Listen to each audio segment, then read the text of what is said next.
운동교회에서 제1회 시상식이 있었습니다. 그 다음 날이 건국 60주년 행사가 경복궁에서 있었습니다.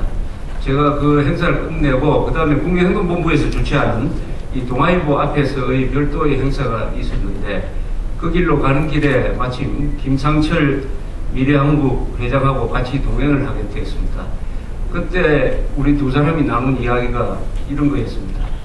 이명박 대통령이 건국 60주년 기념식을 이렇게 화려하게 해준 것은 정말 고마운 일인데 하나 섭섭한 것은 기념사에서 건국 60주년의 주인공인 이승만 대통령에 대한 감사가 한마디도 없고 우리 건국과 호국의 과정에서 우리의 친구였던 미국에 대한 언급이 하나도 없는 게 참 섭섭하다 이런 이야기를 주고받으면서 동아일보까지 걸어왔던 기억이 납니다. 그 김상철 회장께서 지금 병상에 계신데 아마도 이번 상을 받는 것도 그렇고 해서 우리 대한민국의 역사처럼 기적과 역전의 드라마를 펼친 대한민국 역사처럼 다시 일어나는 기적이 일어날 것이라고 확신합니다.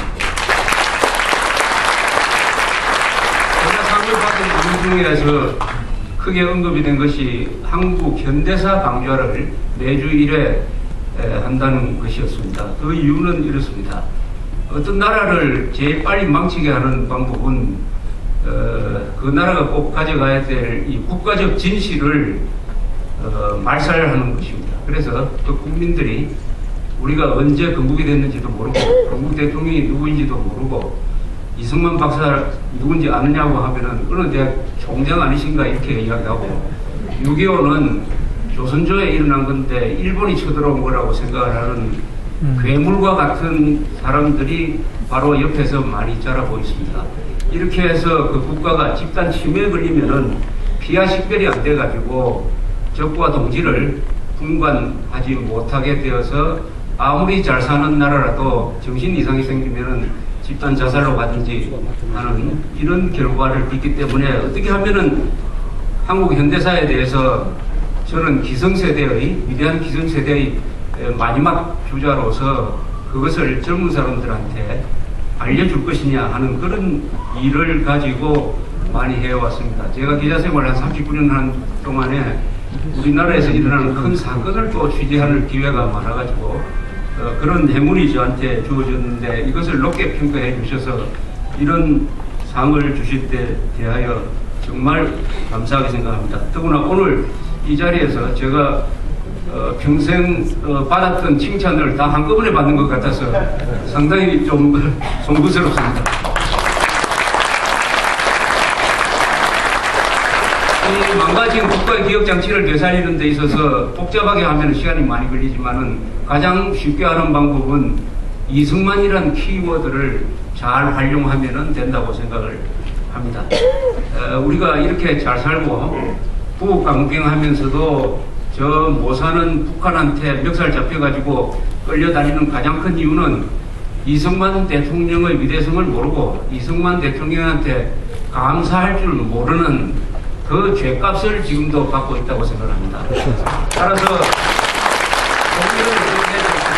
이승만 대통령의 위대성을 모든 국민들이 알고 고마워하는 날, 그날 자유통일이 이루어질 것이고 반드시 그렇게 되어야 한다고 저는 생각을 하고 있습니다.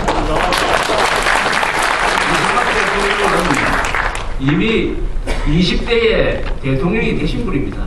29살에 옥중에서 쓰신 독립정신에서 쓴 책을 독립정신이라는 책을 읽으면은 이미 그 나이에 대통령이 가져야 될 안목, 특히 국제적인 안목, 우리 역사에 대한 깊은 통찰이 다 들어있고 거기에 바로 대안이 있습니다. 실천적 대안이 있습니다. 여기에서 가장 중요하게 이분이 강조하는 것은 자유입니다. 자유. 자유라는 말은 막연한 말 같지만 이승만 대통령의 입과 이분의 몸을 통해서 나온 자유는 그것은 구체적인 것이고 실천적인 것이고 생활 속에서 움직이는 자유인 것이고 역사를 바꾸는 가장 위대한 힘인 것입니다. 이 독립정신에서 이승만 대통령은 이렇게 썼습니다. 부디 깊이 생각하고 고집 부리지 말고 모든 사람들이 힘껏 일하고 공부하여 성공할 수 있도록 자유의 길을 열어놓아야 한다. 그렇게 하면 사람들에게 스스로 활력이 생기고 관습이 빠르게 변하여 나라 전체에 활력이 생겨서 몇십 년 후에 부유하고 강력한 나라가 될 것이다. 그러므로 자유를 존중하는 것은 나라를 세우는 근본이다.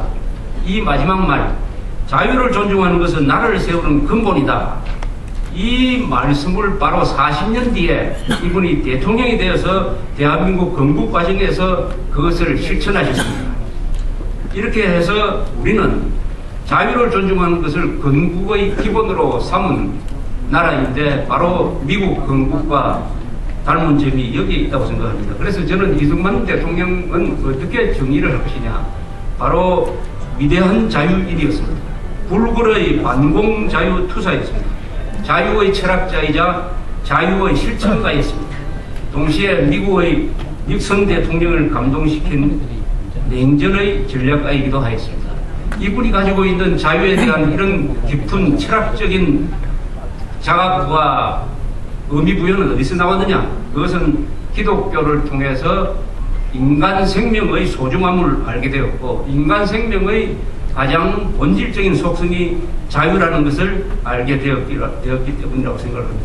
그래서 이승만 대통령은 그 누구한테도 열등감을 느끼지 않는 위대한 자존심과 자부심의 화신이었으나 하느님 앞에서는 항상 겸손하였습니다. 이승만 대통령은 자신을 제퍼슨식 민주주의자라고 말하였습니다. 토마스 제퍼슨은 이렇게 이야기를 한 적이 있습니다. 인간이 무식하면서 동시에 자유로워질 수는 없다. 그래서 국민교육에 그렇게 열정적이었던 것이 바로 이승만 박사였습니다. 이승만 박사가 자유의 주주들을 위해 대한민국을 세우고 운 좋게 박정희라는 또 다른 위대한 혁명가를 대한민국이 만났습니다. 그리하여 자유가 커지고 내실을 갖추면서 대한민국은 부국 강병하는 나라, 그리고 오늘의 번영과 평화를 만들어내었습니다. 지난 61년의 대한민국 역사는 요새 한국의 홍보대사가 한 사람 생겼습니다. 오바마 대통령. 어딜 가나 대한민국의 61년의 성공 사례를 아프리카에서도 설명하고 흑인들한테도 설명하는 이 오바마 대통령까지 이렇게 칭찬에 맞지 않는 인류 역사상 최고의 금자탑인 것입니다. 영어로 말하면은 The greatest story ever told.